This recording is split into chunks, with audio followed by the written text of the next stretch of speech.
session at 9:07.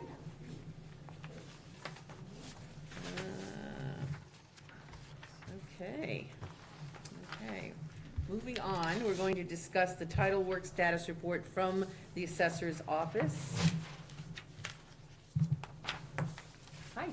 So I brought 5 reports to you guys of all the years. I don't know if you have these, but these are over the years of all the progress. Okay, great, thank you. Right now, currently, the contract has ended for Gale. So we're working on that, and that's kind of at a standstill. So nothing's been done since October with the contract ending. Which contract are you discussing? The part that was funded by the Article 39? Yeah, well, the contract with Gale for Article 39. Right, I know it wasn't. So we're currently in discussions with talking about finding a title abstractor or whether they're going to renew that contract. Okay. Excuse me, Carly, could you Yeah, if you'd come like to come the up table and introduce yourself, because some folks at home might not know what we're talking about, and some people here don't know what we're talking about.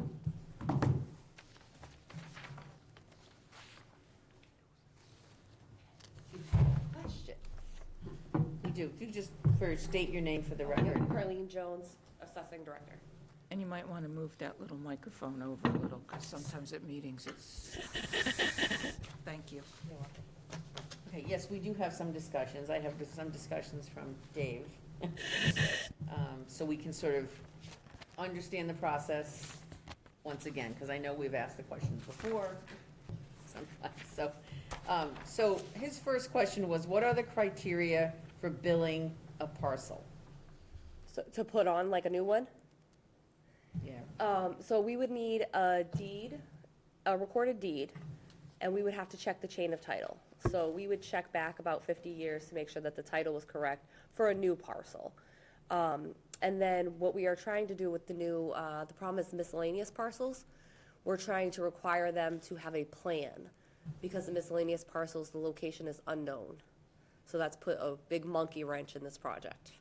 Okay, so new parcels, recorded title, and you go back 50 years, which most attorneys do when they do Yeah. title work. Yep, and we also have to check probate, registry of probate. Okay. And the second one you mentioned was miscellaneous parcels. Yes. What constitutes a miscellaneous parcel? Many years ago, people came in with deeds and somebody put on these parcels, but we had no idea where the location is. So they're considered miscellaneous parcels. We have 77 of them right now. Because there's no location? Yeah, because the deed is so vague. I don't know how they got on, but the description on the deed is so vague, it'll just be like, by the hole in the ice. And so nobody can put it in a location, so. Somebody thinks they own this hole in the ice? Yeah. And it I'm was just trying to- actually allowed for them to, it was recorded at Yes. that time. Yes, so those deeds were recorded, and then whoever was the assessor at the time put them on the tax rolls. Okay. So somebody's paying taxes on a piece of property that they don't know where it is? They probably know where it is, or they have a rough estimate, but they haven't shared that information with us. Okay, and so what is the process then for you to get them on the, you're saying you're already billing them? Yeah, so we started taking all of those deeds and trying to put the puzzle pieces in. Okay. But a lot of them were hard to locate because, like I said, it just says by the hole in the ice or by the pine tree marked. So it's very hard to find those, meets and bounds. So that's our next step, is to discuss what we're gonna do going forward with the miscellaneous accounts. Because when we do the Article 39, when we find a piece and we think we're good, we still have to go look through all 77 miscellaneous accounts to see if somebody's already paying on a miscellaneous account, so we don't end up double taxing. So it's very difficult. What if somebody comes in with a miscellaneous account that they've been paying taxes on and they want to sell it? That keeps happening. There's been a ton donated to the town, and they have been selling them. There has been miscellaneous sales.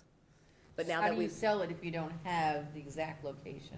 right, They have to pay to have the work done to, yeah, but nobody is. Okay. Nobody is. So they're just selling miscellaneous parcels. Like, somebody will say, oh, it's over here by Hawk's Nest, or it's over here by Round Cove, and the people will just buy it, not knowing. Buying these without. People are buying them and just trusting what that person they said. don't know the exact bounds, if they don't know the exact appraisal of the property? Yeah, and there's no measurements, like, it doesn't even give you, you know, west 35 feet or anything like that. Just says on the But west by the whole This is nest. how some, developers get a foothold in sort of a area of sort of owners unknown or miscellaneous, and then it's really harder to, purchase for a group to purchase a larger parcel than, because it's been already kind of like divvied up, yeah. Okay, so, owners unknown with no known address billable. How does that become, Owners unknown. yeah? So owners unknown is a different thing. So that was done by Department of Revenue. Before you had to get authority from the commissioner. You no longer have to do that. But basically what would happen is you would do all the research, like James Fowler and Michael Ford did a lot of title research. And when they would do all the research and find that they couldn't figure out who the owner was, they've exhausted every resource they have, the registry, the probate, everything, and they can't find out who the owner is, they submit all of that, and then the commissioner deems that we can assess it to owners unknown. Okay, so, and if it's declared owners unknown, then what's the next step for that parcel? Because it's not being billed. How do you make an owners unknown parcel billable? It does get billed. As soon as we're allowed to deem it owners unknown, it gets billed. Who does To it who? get billed to? Owners unknown. So that if anyone comes forward, we can't charge them for taxes unless we bill them the tax. Right. So that solves that problem. Right, and then also, after a certain period of time, if taxes remain unpaid, it goes into the tax taking and then gets foreclosed on and then becomes property of the town. And is that an automatic process, time-wise? In other words, if owners unknown gets up to a certain point, and then Yeah, you're I saying don't the know next those, step- those timeframes. I don't know how far the tax title and foreclosure period is. I know once, Because everything is a process and everything costs money for the process, Right. so I guess the question is it an automatic, is there an automatic trigger at like 3 years or 5 years or 10 years? there is something, I don't know what it is, though. The tax office would know that. And I do know that once goes into tax title, they have a year to redeem it before we foreclose on it. And then once we foreclose on it, it becomes property of the town. How do they know when they go to that year to redeem?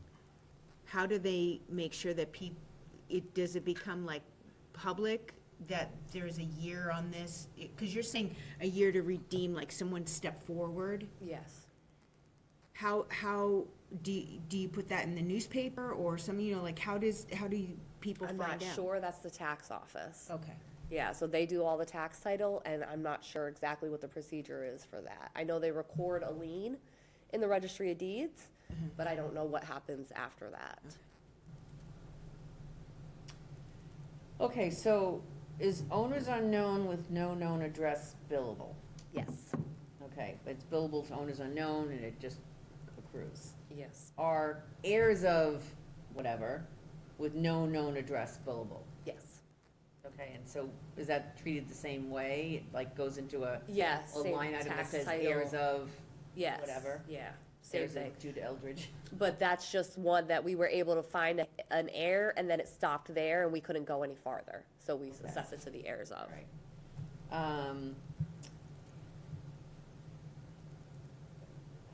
How about pocket deeds? How are those handled when someone comes in with one of those? So there's a lot of those going around, honestly. So what happens was, they usually bring them in to us, and I had one a couple weeks ago, and I sit there and I take it and I match it up to where they think it is, and then I do the research as well. So we had just one for 8 acres, and I made sure to match all the abutters, match all the meets and bounds, and then once I agreed with the applicant, I will put it on. And then what we're trying to do now is make them get a recorded plan going forward, so that way there's no guessing. The meets and bounds are nice and Right. clean and neat, So are they paying taxes on a pocket deed? No. So a pocket deed, so that's the problem with it, is they keep it in their pocket until it becomes beneficial to them. And then they come forward with it and they're like, wait, I do own that. Here, I have this deed. Are And there that's any legal. there's no back taxes or anything because it was never recorded? Some of them are assessed, and then the guy comes through and is like, wait, I own that, Yeah. and then they have to pay those back taxes. Okay. But if it's not being assessed, then no, there's no taxes and we can't go back. So then they can just record it with a plan Correct. And then it's Yep. And then they could Taxes turn around start and sell it for at full that value. point. Yeah, Okay. correct. What's the difference between a miscellaneous parcel and a pocket deed? So miscellaneous parcels are being taxed and they're on the tax rolls, we just don't know the location. Oh, okay. So a pocket deed is a parcel that you don't, that the assessor's office doesn't know about, Correct. okay? Right, we don't even know. So is there a likelihood that there's overlap between pocket deeds and miscellaneous? Yes, and that's why it's become difficult when we go through things, because then we have to go through all the miscellaneous accounts to make sure we're not already charging it Right. under a different account. And it becomes, a problem too, because sometimes two people have the same deed, and it's, basically whoever gets to the registry of deeds to record it first. So there has been some land battles because of these pocket deeds as well. Wow. And how far back do those go? Is that something that's like an old thing, or is, I tried to figure out when the miscellaneous first came on, and I started going through the commitment books. I believe I got back to 1979, and there was miscellaneous accounts. But the way the commitment books before were, they didn't put in map and parcels. It just says woodland. It didn't. So the later commitment books, I can't tell. So it could have been a miscellaneous account, but they didn't start putting the map and parcel book information in until the 80s. So that's as far back as I can track it. So I don't know when it started, honestly. So these pocket deeds are legal deeds, so it's, Yeah, I mean, technically they are, yeah, they paid for it, they bought it, but sometimes they just don't record it. no, this is just a rumor, a vague rumor, but did the Barnstable County deeds have a fire at one point? Yeah, I think, it was in the 1800s or Yeah. early, long time ago, yes, but it does put a little wrench in things sometimes when you're doing Yeah. the title search, yeah. Yeah, absolutely. All right, so if a bill is not received by the true owner, is it still collectible by the town? Yes. Yep. So it's on the owner to notify us and to keep their address updated, and we would use, if we had a deed, we would use whatever the address is on the deed. So whatever they put as their mailing address on that deed, we use. Oh, okay, So if that's incorrect, that's kind of on them. okay.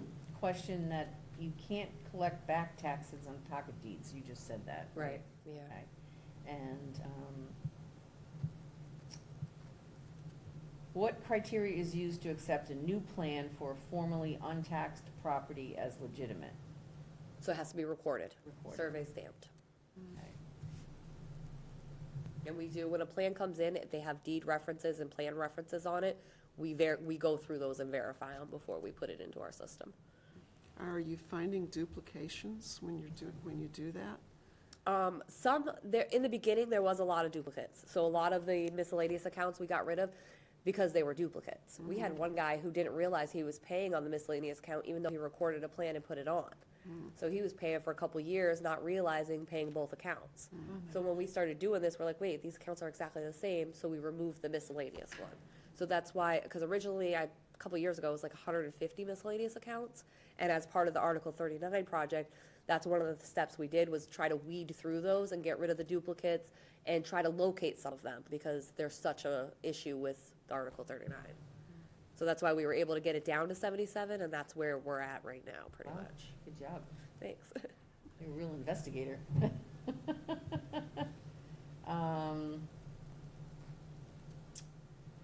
Let's see.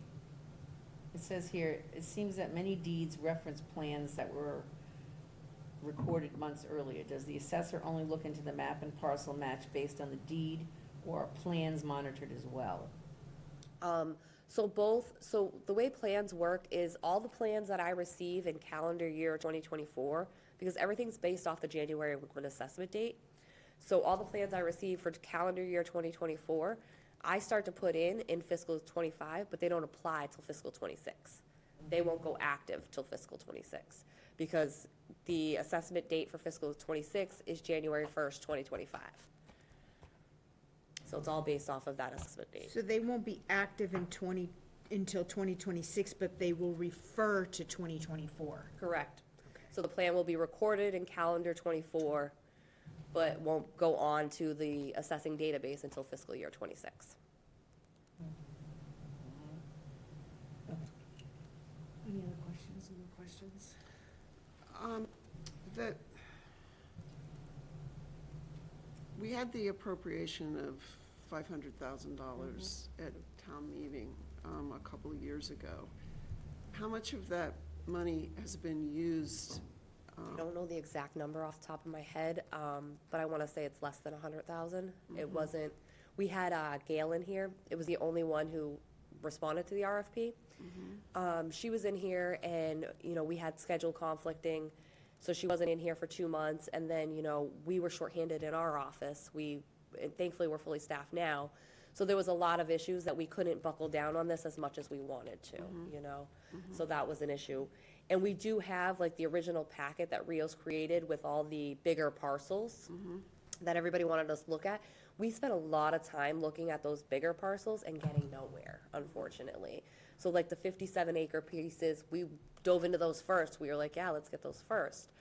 But then we're finding, you know, somebody owns .02, and it's like, where do you put it in the 57 acres when you don't have any of the other pieces? So those pieces are very difficult, and we have not gotten any progress with the larger pieces. So we finally started pushing those to the side and working on ones that we knew we could get to the finish line with. So how much of your work in your office has overlapped with this Article 39 research? A lot of it. It's A like, lot of it. yeah, it's like every day. And, you know, the assistant assessor down there, you know, when she's reading through a deed and she sees something that's in common with something else, she automatically pulls it. And then we put it in a file, and then as soon as we have a minute, we're like, oh yeah, that guy matches that guy, and that guy mentions this. So then we try to bring it full circle. So everybody in the office is kind of trained to, now that if it pops out, they print it and put it in the file. Oh, Yeah, so it's great. The whole office works on it. wow, okay. So we can talk about what you've brought to us. But with regard to what this committee presented, what you're saying is that you guys are kind of stuck right now. Yeah. And Okay. our contract has ended, and like, we just went through classification hearing, which is a big thing for us, setting the tax rate and everything like that. And come January 1st, we go into abatement season, which is a little bit of a crazy season for us too. So it just depends on when we have lulls, you know? From January to March is pretty busy, but then after that is, you know, April and May, we have kind of a lull, where there's nothing crazy, no crazy deadlines. So we seem to have more of an impact around that time frame, you know, so. But given that there is additional funding left in the article, some kind of a contract with someone is likely to be, you know, I'm actually set up. meeting with town administrator today, this afternoon, to continue discussing what we're gonna do about the contract going forward. okay. So if in the event that the contract is, you know, not either renewed or set up for a new vendor or something like that, they would be able to work separately from your office when your office is busy Yes. doing other things. So we have in our back room, we have a whole office set up for the Article 39. So that's where all the work is getting done. So that way there's a computer back there. I think Elaine's seen the map. We have a whole wall full of maps.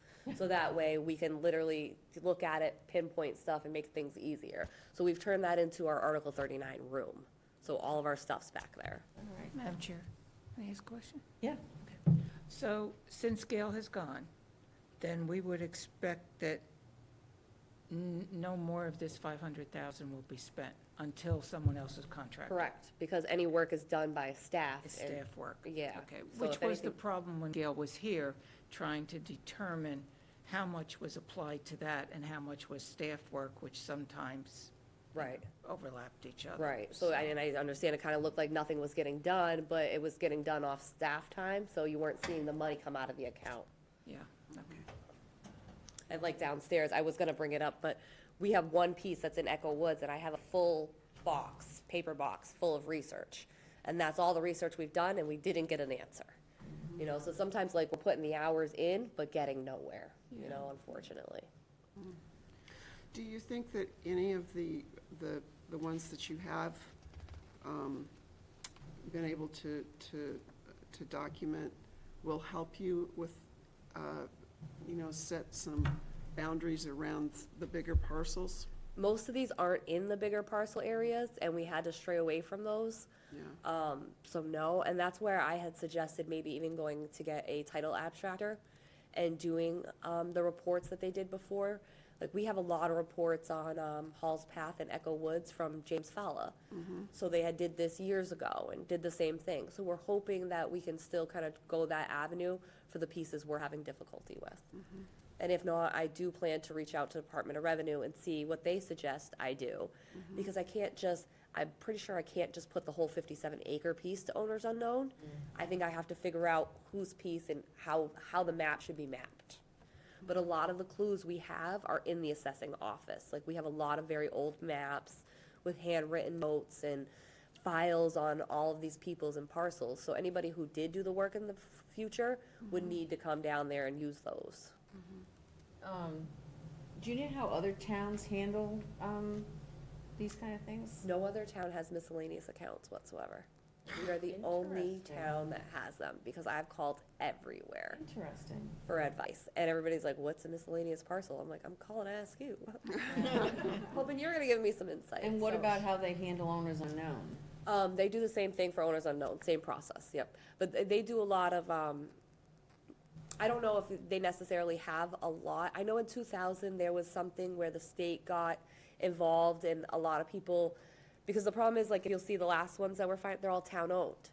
So in 2000, when the GIS system came out, a lot of towns didn't put on the exempt parcels, because why put them on if they're not getting money for them? And so slowly, some of those parcels started to fall off. So what we're finding now is a lot of the parcels, like, I think like 4 out of the 10 we found recently were all town Harwich or exempt parcels. So in 2000, that happened to a lot of towns where a lot of parcels fell off, and then they had to go back and do the research and put them all back on. I think ours is just a little bit slower because we're a little handicapped by the miscellaneous. Okay, all right.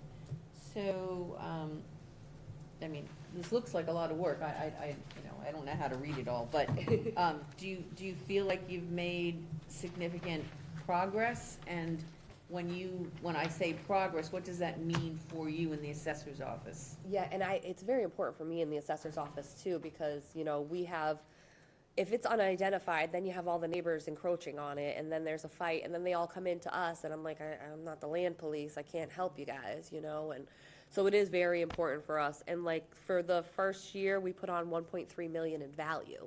We found 1.3 million in value, which is really great for us, And then the next year was like $1 million, and then the third year was 900,000. So we roughly averaged about $1 million in value. Problem is, like, you hear $1 million in value, you think a lot of tax dollars, but it's not, because it's town of Harwich, unfortunately. So we're not getting tax dollars back for it, So, but we are dedicated to this project. It's a heartfelt project in our office, because we do want to get to the bottom of this. We've had a lot of progress in the smaller pieces. Unfortunately, the bigger pieces, we're not really having a lot of luck with, so. Any other questions, you guys? Yeah. Just one for me. As you know, one of the properties that was probably the number one priority for this committee was the property off Little Shaver. Any hope for that? Is there still I can't working? say off the top of my head, because I'll have to go down and look and see what we actually have in the folder on that. But we do have all intentions of, because now that we found a couple of these pieces, we're hoping that once we go back through, it'll be a little bit easier, So, and also, some people have come forward. We have spoken to some of the, regular players in town and been like, hey, what do you got? Bring it forward. And a lot of people have come forward and been like, hey, we can help you with this. We know the answer to that. And they'll give us information, and then we follow it up, and confirm. We don't just do, oh, okay, you said it must be true. Dave Callahan's been a tremendous help in this. He sends us stuff all the time, and he's like, hey, this doesn't look right. I found this. And then we go through it with him, and we're like, yeah, you're right. You know what? We can put this on, And like, when, we need to know where monuments and stuff are, we'll call Dave Callahan and be like, whose pond was this? When was this pond called this, So we've been reaching out to, all the old people of Harwich and all the people who've been here forever that have that historical knowledge to come and give it to us. Yeah. So we're hoping that now that things are calmed down, we can meet with all those people and be like, what do you have? Show us what you have so we can compare what we have, and maybe we can put something together, I don't know what the date on it is. I don't remember. When we used to meet downstairs in the library, there was a huge book in there that had all the old maps with stuff written on all the spaces. I don't know. Is that the Mylar maps? No. It's a was- book. It It's was, a yeah, it was, printed it was book. an assessor's map book. Yeah. I'll have to see It's what very year they old. have. You said at the library? Yeah, downstairs in a little library. Okay, I will go look and see what year they have and make sure it's not any farther. We have back to 1981 in our office. Oh, this is old, very old. Okay, but we also have like the original Mylar maps that they were hand drawing on. So when they got rid of them in planning, I took them. So I took a bunch of maps and stuff, so Yeah. I'll have to see. And it was just a thought that something might Yeah. be sitting there that has Right, some absolutely. information, so. And that's the thing too, some of the homeowners too, they have maps too, I don't know why I only have back to 1981 in maps and why I don't have anything prior to that. But sometimes homeowners come in and they're like, oh yeah, I have this map. And I'm like, how do you have that map? So I end up copying their work, so. Oh, well, it's a tough But I will job. definitely look and see if we have. Can I ask about a specific piece of property, the same one that Elaine was just asking about? A portion of that got subdivided a few years ago, and now they've put in a road, and there are 3 lots there. Little Shaver, remind me, is that by Thompson's Field? It's right- yeah. It's the. Okay, so that one was side a of it. miscellaneous account. Okay. So, and the problem with that is too, is that miscellaneous accounts are automatically put in as an acre because again, the meets and bounds don't say. Normally in a regular deed, it will say containing 3/4 of an acre. These miscellaneous deeds do not. And it's assumed that they're landlocked, so they're only valued at 50% land. So they're paying very minimal taxes. Like, one of the tax bills we send out for the miscellaneous account is $3. And I feel like that's more work to get the bill ready, to send out, it's not worth it, So that one over by Thompson's Field, that was a miscellaneous account, somehow turned into a 12-acre parcel. And then was a development and so forth. And so that's why I really want to crack down on the miscellaneous as my very first step. Because, if you have 12 acres and you have 12 acres, you should be paying for 12 acres. Because then all of a sudden it became this huge development. Yeah.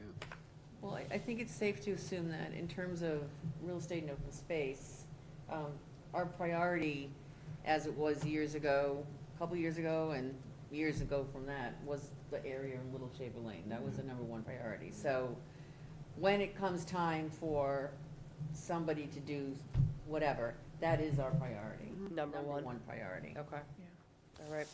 And I'll pull that back out and see, because now that, we've gone around and around a couple times, there may be more pieces to that. Yeah. So we just got to circle back. Yeah, and I wonder too, like, the area up in to the west of Hawks Nest, where that big owner's unknown piece up there, the Harwich Conservation Trust, has done some titles research because they bought the Copolis land. Yep. And I'm wondering if any of the, the research that they've done could help you. We with this actually next- are using that. Okay. Yeah, they did Yeah. do a lot of good research, and we did start looking at some of theirs. Unfortunately, the contract had ended and our timeframes weren't lining up. Yeah. And also, there's been a lot of research done off of Queen Anne. There's some holes on Queen Anne. There's been a lot of research done there. Yeah.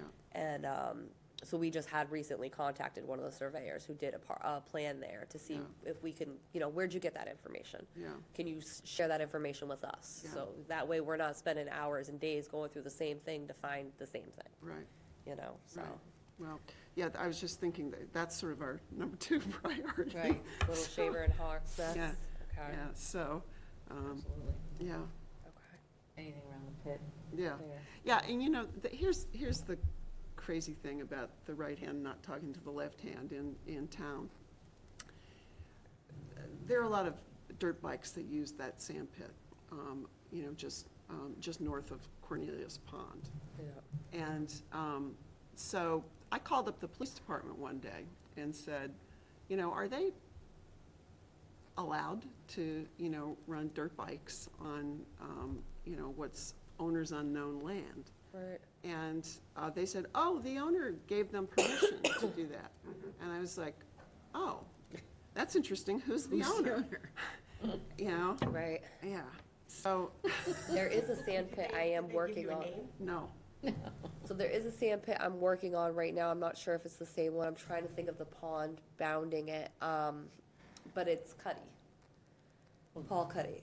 So I'm, That pit is That- over that- further in that's East in- Harwich. that's in okay, East that's not the Harwich. same Yeah, sand yeah. pit, okay, all right. We That's know our that's a- pits here. That's Okay, gotcha. That's the third priority, but that Gotcha. there is the third Yes, priority. that's the third That's priority. actually already being cleaned up. That one, we're currently trying to go through the process of reassessing that to Paul Cuddy, because there's been commissioner deeds and judgments and everything that have come through. Okay. So that one hopefully should be cleared up shortly. So, All right, any other discussion? Now, I would just suggest that you be very firm when talking to the town administrator as to getting another contract for someone. Let's Okay. not let it just, right, absolutely. go by the wayside. Yep, and I've been in communication with Mike too, Mike McCaskill as well, emailing him back and forth, because he's been on top of it as well, Yeah, so. okay. He was supposed to be here today. I don't know Well, what we happened really to him. appreciate the time and the Carly. information. Not that I understood it all, but Honestly, I like these kind of projects, it's one of my favorite parts of the you job. sound passionate about it, Yeah. which is great. You've got to have a passion for something like this, and you got to be detail-oriented, so Yep, sounds yep. like you are. Thanks, yep, this is one of my little favorite pet projects, so I Oh, don't well, mind this thank one. you so much for coming in, not that we won't have you back. And I'm down in the assessing office, so feel free to email, stop by whenever, or if you have any pieces you got questions about, bring them by. We'd be All happy right. to help. Thank And you. Madison down there is Thank you, amazing Carly. too, so if All I'm right. not there, Madison's just as good. All right, thank you so much. Thank you. No problem, Thank thanks you. for having me. Happy Friday. Yes, you too. All right, chair report, Dave's not here. Member reports, Elaine, do you have anything to report No. from Affordable Housing Trust? I did not go to the meeting. I watched the previous meeting, Yeah. and then the meeting Tuesday night, I kind of watched. They're making some progress, they're doing things, but nothing, to concern this board with. Okay, all right. Comprehensive plan? We're gonna have a joint meeting with the Board of Selectmen and the Planning Board to discuss several things. We've got sort of three major components of this plan that are coming together now. The open space and recreation plan, which of course is of interest to this committee. And just as an aside, and we don't have to take this up today, but one of the recommendations in the open space plan is that this committee look at and reevaluate its criteria for how we evaluate properties that we want to pursue, to do that at sort of regular intervals. And I know that since I've come back to the committee, I haven't really gotten familiar with, with the criteria that the committee has been using. You guys revised it while I was away. So I think that's a good thing, and we should talk about that at some point. But getting back to the main point here, there's a housing production plan, there's an open space and recreation plan, and then there's the umbrella local comprehensive plan. All of them are in progress. The housing production plan was presented to both the planning board and the board of selectmen They didn't for. like it. They didn't like it, but they all didn't like it, they all had a different reason why they didn't like it. So they're not speaking with one voice about what their concerns are. They've got different concerns. So we're gonna have a joint meeting with them. It's gonna be scheduled for sometime in, January? early January, I hope, yeah. So, that's going to be very important, because honestly, if we can't get some resolution about how to go forward here, the plan was to take it all to town meeting in May. But if they're not in support of what we've been doing for the last 2 years, then there's no point in taking it to town meeting, at this point. So that's kind of where things stand. All I'm hoping that will be a productive meeting, and we can kind of get everybody on track, so. All right, thank you. Anybody have any other member reports? No, but I have a few, but I All right. can think of things that will make communication easier, but I'll bring it up when Dave's back. Okay, all right.